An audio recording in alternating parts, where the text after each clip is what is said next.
माननीय सदस्यगण, आने वाला कुछ महीने में भारत एक गणतंत्र के रूप में 75वें वर्ष पूरी करने जा रहे हैं। भारत का संविधान बीती दशकों में हर कसौटी पर खरा उतरा है। जो संविधान बन रहा था तो भी दुनिया में ऐसे ताकतें थे जो भारत के असफल होने की कामना कर रही थी।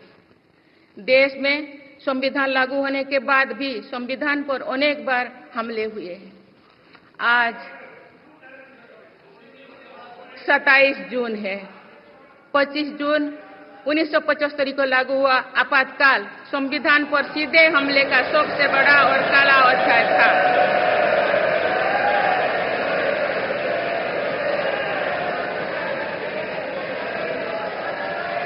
तो पूरे देश में हाहाकार मच गया था, लेकिन ऐसी असंवैधानिक ताकतों पर देश ने विजय प्राप्त करके दिखाया, क्योंकि भारत के मूल में गणतंत्र की परंपराएं रही है।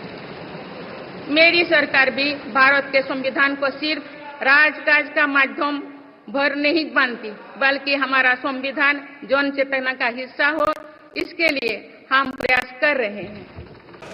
माननीय सदस्यगण, हमारी सफलताएं हमारी साझी धरोहर है, इसीलिए उन्हें अपनाने में संकोच नहीं, स्वाभिमान होना चाहिए।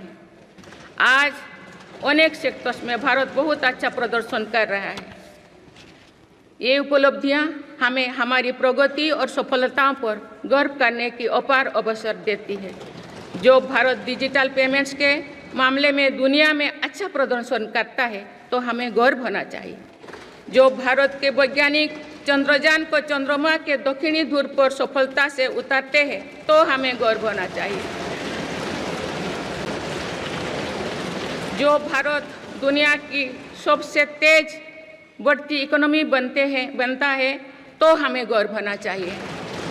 जो भारत इतना बड़ा चुनाव अभियान बिना बड़ी हिंसा और अराजकता से पूरा कराए तो भी हमें गर्व होना चाहिए। आज पूरा विश्व हमें मदर ऑफ डेमोक्रेसी के रूप में सम्मान देता है। भारत के लोगों ने हमेशा लोकतंत्र के प्रति अपना पूर्ण विश्वास प्रकट किया है। चुनाव से जुड़ी संस्थाओं पर पूरा भरोसा जताया है। स्वस्थ लोकतंत्र को बनाए रखने के लिए हमें इस विश्वास को सहेज कर रखना है, इसकी रक्षा भी करना है।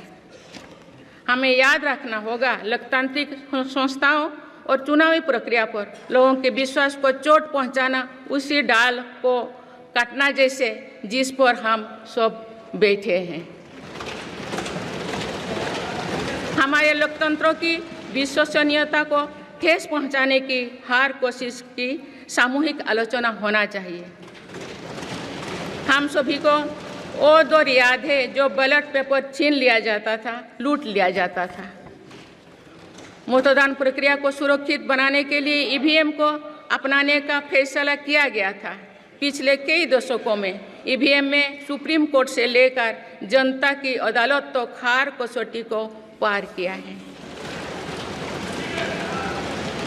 माननीय सदस्यगण, मैं आप सभी सदस्यों से अपनी कुछ और चिंताएं भी साझा करना चाहती हूँ।